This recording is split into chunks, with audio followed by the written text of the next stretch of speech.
Hey everyone, I'm Minister James Moss. I'm here with Continuing Education, and we're in the book of Acts. We're about to start chapter 17. All right. This one is entitled Paul Preaches in Thessalonica. So, as we normally do, we're going to just jump into it. All right.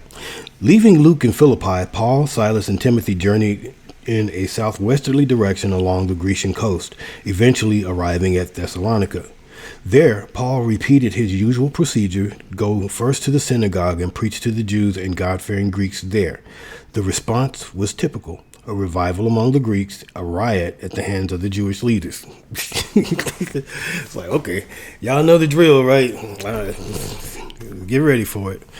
All right, so here we go. Now, when they had passed through Amphipolis and Apollonia, they came to Thessalonica, where was a synagogue of the Jews. And Paul, as his manner was, went in unto them, and 3 Sabbath days reasoned with them out of the Scriptures, opening and alleging that Christ must needs have suffered and risen again from the dead, and that this Jesus whom I preach unto you is Christ. And some of them believed and consorted with Paul and Silas and the devout Greeks, a great multitude, and of the chief women of not a few.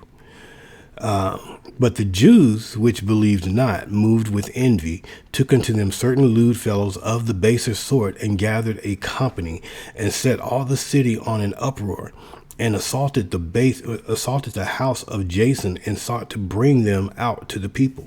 And when they found them not, they drew Jason and certain brethren unto the rulers of the city, crying, These that have turned the world upside down are come hither also, whom Jason hath received, and these all do contrary to the decrees of Caesar, saying that there is another king, one Jesus. And they troubled the people and the rulers of the city when they heard these things. And when they had taken security of Jason and the other, they let them go. All right. So it's like with Paul, Silas, Timothy, Barnabas, John, Mark, any of them, Peter.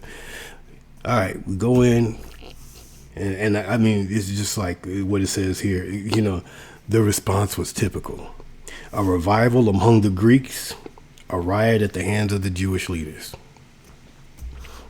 Go figure.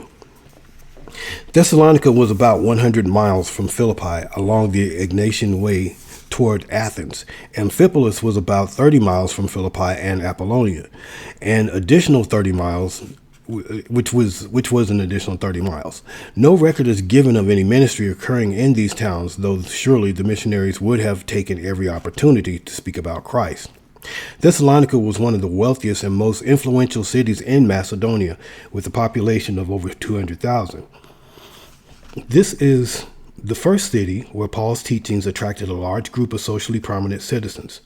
The most important Roman highway, which was the Egnatian Way, extending from Rome all the way to the Orient, went through Thessalonica. This highway, along with the city's thriving seaport, made Thessalonica one of the wealthiest and most flourishing trade centers in the Roman Empire. Recognized as a free city, Thessalonica was allowed self-rule and was exempted from most of the restrictions placed by Rome on other cities in the empire. With its international flavor, however, came many pagan religions and cultural influences that challenged the faith of the young Christians there. After his ministry in Thessalonica, Paul would write 2 letters to the Thessalonian believers, which we know as 1st and 2nd Thessalonians, encouraging them to remain faithful and to refuse to listen to false teachers who tried to refute their beliefs. Verses 2 and 3, Paul spent 3 Sabbaths ministering to the Jews in the synagogue. This does not mean he spent only 3 weeks in Thessalonica. Paul probably was there for much longer. He had to have been there long enough to do everything mentioned in his letter to the Thessalonians, such as work at his trade, win converts, instruct new believers in the Christian life, and form a strong bond of love with these believers. Paul's letter to the Philippians indicates that he was in Thessalonica long enough to receive from the Philippians financial help more than once. Verse 4, The response at Thessalonica was typical of the response Paul had experienced from the beginning days of his missionary travels.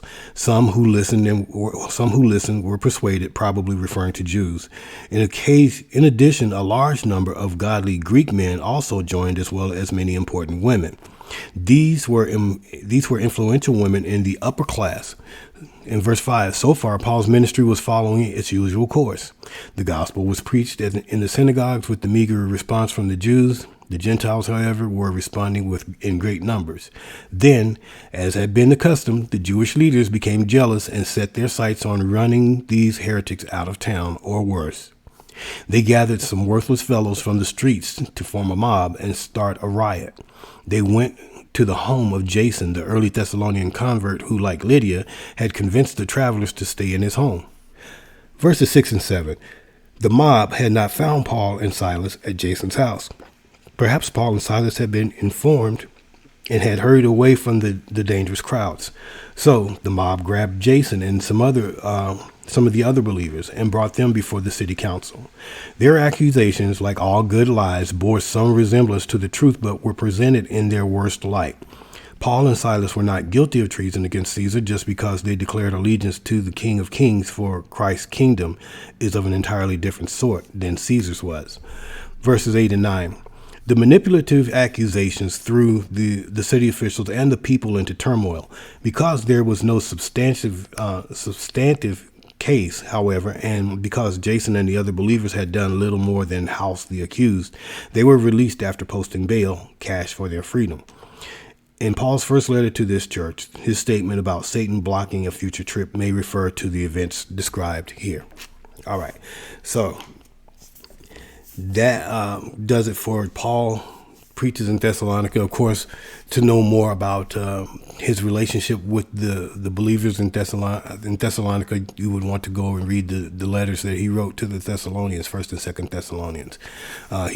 This was a congregation, along with the Philippians, that he was very fond of, very proud of. He was proud of all of them, but there were some that stood out more than others, that did more than others. All right, so until next time, God bless you, God keep you, and remember, always keep studying.